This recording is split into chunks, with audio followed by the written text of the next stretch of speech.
Chapter 5. The Papier-Mâché Lunchbox.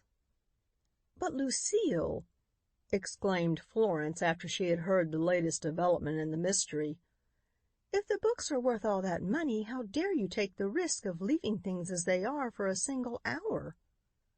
"We don't know that they are that identical edition." "But you say the gargoyle was there." "Yes, but that doesn't prove anything. There might have been a whole family of gargoyle libraries for all we know. Besides, what if it is? What are two books compared to the marring of a human life? What right has a university, or anyone else for that matter, to have books worth thousands of dollars? Books are just tools or playthings. That's all they are. Men use them to shape their intellects just as a carpenter uses a plane, or they use them for amusement. What would be the sense of having a wood plane worth $18,000 when a $5 one would do just as good work?" "But what do you mean to do about it?" asked Florence. "I'm going down there by that mysterious cottage and watch what happens tonight, and you are going with me. We'll go as many nights as we have to. If it's necessary, we'll walk in on our mysterious friends and make them tell why they took the books. Maybe they won't tell, but they'll give them back to us, and unless I'm mistaken, that will at least be better for the girl than dragging her into court." "Oh, all right," laughed Florence, rising and throwing back her shoulders. "I suppose you're taking me along as a sort of bodyguard. I don't mind. Life's been a trifle dull of late. A little adventure won't go so bad, and since it is endured in what you choose to consider a righteous cause, it's all the better. But please let's make it short. I do love to sleep." Had she known what the nature of their adventure was to be, she might at least have paused to consider. But since the things we don't know don't hurt us, she set to work planning this, their first nightly escapade. Reared as they had been in the far West and the great white North, the two girls had been accustomed to wilderness of mountains, forest, and vast expanses of ice and snow. One might fancy that for them, even at night, a great city would possess no terrors. This was not true. The quiet life at the university, 8 miles from the heart of the city, had done little to rid them of their terror of city streets at night. To them every street was a canyon, the end of each alley an entrance to a den where beasts of prey might lurk. Not a footfall sounded behind them but sent terror to their hearts. Lucile had gone on that first adventure alone in the rain on sudden impulse. The second was premeditated. They coolly plotted the return to the narrow street where the mysterious cottage stood.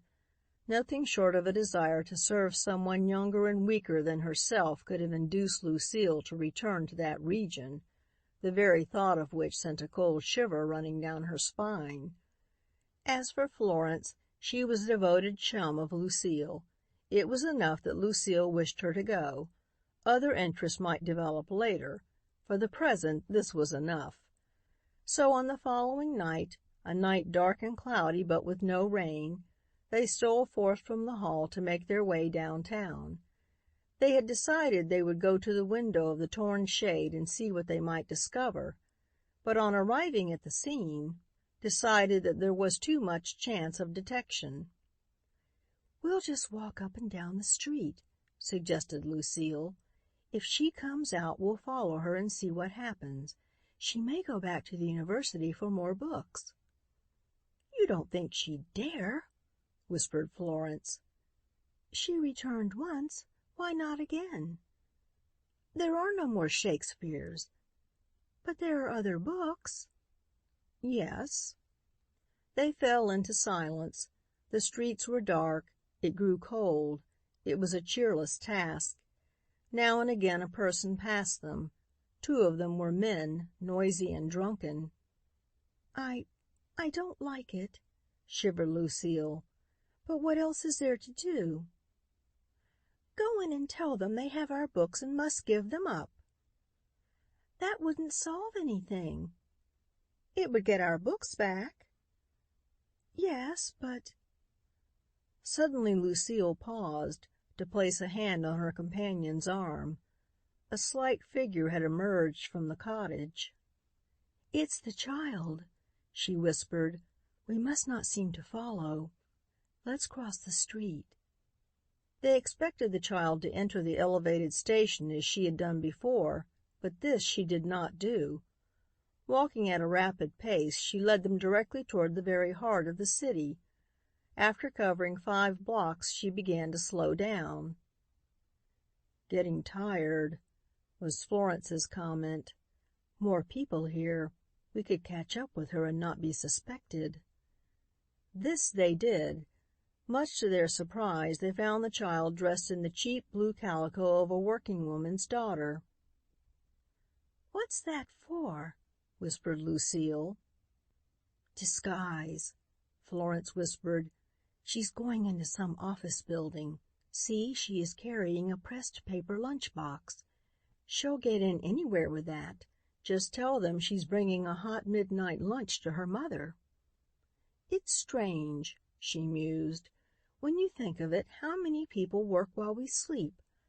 Every morning hundreds of thousands of people swarm to their work or their shopping in the heart of the city, and they find all the carpets swept, desks and tables dusted, floors and stairs scrubbed.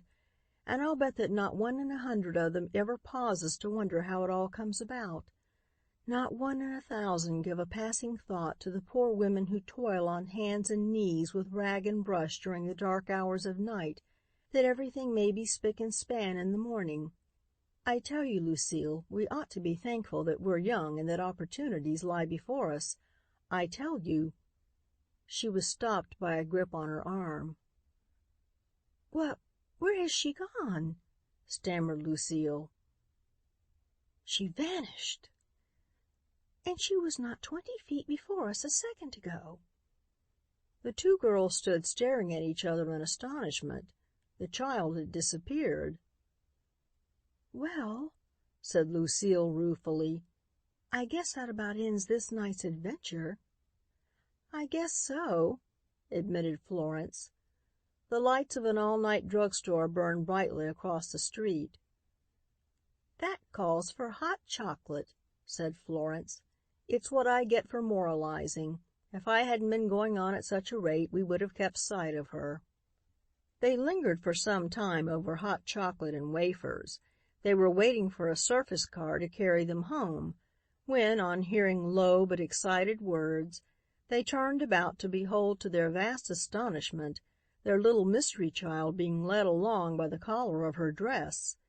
The person dragging her forward was an evil-looking woman who appeared slightly the worse for drink. "So that's the trick," they heard her snarl. "So you would run away. Such an ungratefulness. After all we done for you. Now you shall beg harder than ever." "No, I won't beg," the girl answered in a small but determined voice. "And I shan't steal either. You can kill me first." "Well, we'll see, my fine lady," growled the woman. All this time the child was being dragged forward. As she came opposite the 2 girls, the woman gave a harder tug than before and the girl almost fell. Something dropped to the sidewalk, but the woman did not notice it, and the child evidently did not care, for they passed on. Lucille stooped and picked it up. It was the paper lunch box they had seen the child carrying earlier in the evening. "Something in it," she said, shaking it. "Lucille," said Florence in a tense whisper, "are we going to let that beast of a woman get that child? She doesn't belong to her, or if she does, she oughtn't to. I'm good for a fight." Lucille's face blanched. "Here in this city wilderness," she breathed. "Anywhere for the good of a child. Come on." Florence was away after the woman and child at a rapid rate. "We'll get the child free, then we'll get out," breathed Florence. "We don't want any publicity." Fortune favored their plan. The woman, still dragging the child, who was by now silently weeping, hurried into a narrow, dismal alley. Suddenly, as she looked about at sound of a footstep behind her, She was seized in two vices and hurled by some mechanism of steel and bronze a dozen feet in air to land in an alley doorway. At least so it seemed to her, nor was it far from the truth, for Florence's months of gymnasium work had turned her muscles into things of steel and bronze. It was she who had seized the woman. It was all done so swiftly that the woman had no time to cry out. When she rose to her feet, the alley was deserted. The child had fled in one direction, while the two girls had stepped quietly out into the street in the other direction, and apparently quite unperturbed, were waiting for a car. "Look," said Lucile, "I've still got it. It's the child's lunch basket. There's something in it." "There's our car," said Florence in a relieved tone. The next moment they were rattling homeward. "We solved no mystery tonight," murmured Lucile sleepily. "Added one more to the rest," smiled Florence. "But now I am interested. We must see it through." "Did you hear what the child said? That she'd rather die than steal?" "Wonder what she calls the taking of our Shakespeare." "That's part of our problem. Continued in our next," smiled Lucile. She set the dilapidated papier-mâché lunchbox, which she had picked up in the street after the child had dropped it, in the corner beneath the cloak rack. Before she fell asleep she thought of it and wondered what had been thumping round inside of it. "Probably just an old dried-up sandwich," she told herself. "Anyway, I'm too weary to get up and look now. I'll look in the morning." One other thought entered her consciousness before she fell asleep. Or was it a thought? Perhaps just one or two mental pictures. The buildings, the street, the electric signs that had encountered her gaze as they first saw the child and the half-drunk woman pass before her mind's eye. Then almost instantly, the picture of the street on which the building in which Frank Morrow's bookshop was located flashed before her. "That's queer," she murmured. "I do believe they were the same." And indeed, she thought dreamily, why should they not be? They are both down in the heart of the city, and I am forever losing my sense of location down there. At that, she fell asleep. End of chapter 5.